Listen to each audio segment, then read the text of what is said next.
जयपुर में कायम रत्न अवार्ड 2026 का आयोजन किया गया।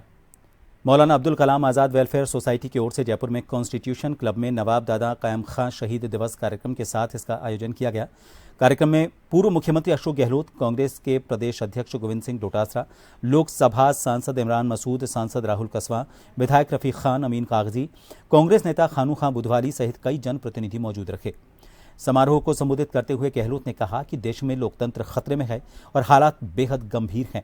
वहीं डोटासरा सहित अन्य वक्ताओं ने कहा कि कायम खानी समाज का देश की उन्नति में बड़ा योगदान रहा है। इस समाज ने देश की आज़ादी में अपने प्राणों तक की आहुति दी है। जबकि यूपी से कांग्रेस सांसद इमरान मसूद ने कहा कि देश के हालात गंभीर हैं, कांग्रेस लगातार देश की लड़ाई लड़ रही है।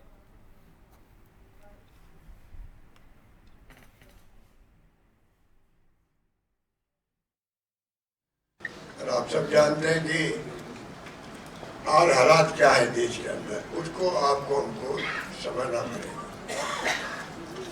मेरी दृष्टि में जो माइनॉरिटी कहलाती है, मुस्लिम माइनॉरिटी जो मेजर है, चाहे वो सिख हो, चाहे ईसाई हो, फारसी या कोई भी हो,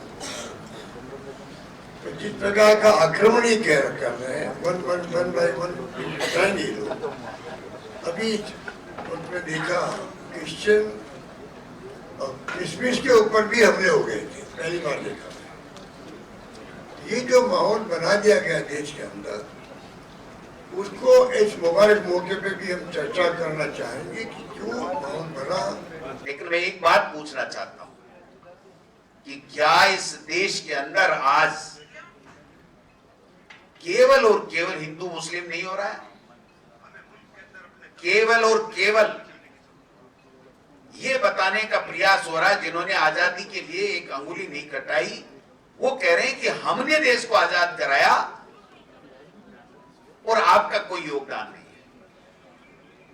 देश के अंदर केवल वो ही अभियान चलेंगे सत्ताओं के द्वारा, केवल वो ही बातें भाषणों में होंगी, केवल वो ही बातें लोकसभा में और राज्यसभा में और विधानसभाओं में होंगी कि जिससे उनकी केवल वोट का लाभ हो, उनको सत्ता मिल जाए, देश जाए भाड़ में। इस तरीके की सोच के लोग आज हमें बांटने का काम कर रहे हैं। राजनीति आज देश के अंदर जिस तरह करवटें ले रही है, आज बहुत सोचने और समझने की जरूरत है, और आपको खास तौर से आपको समझने की जरूरत है।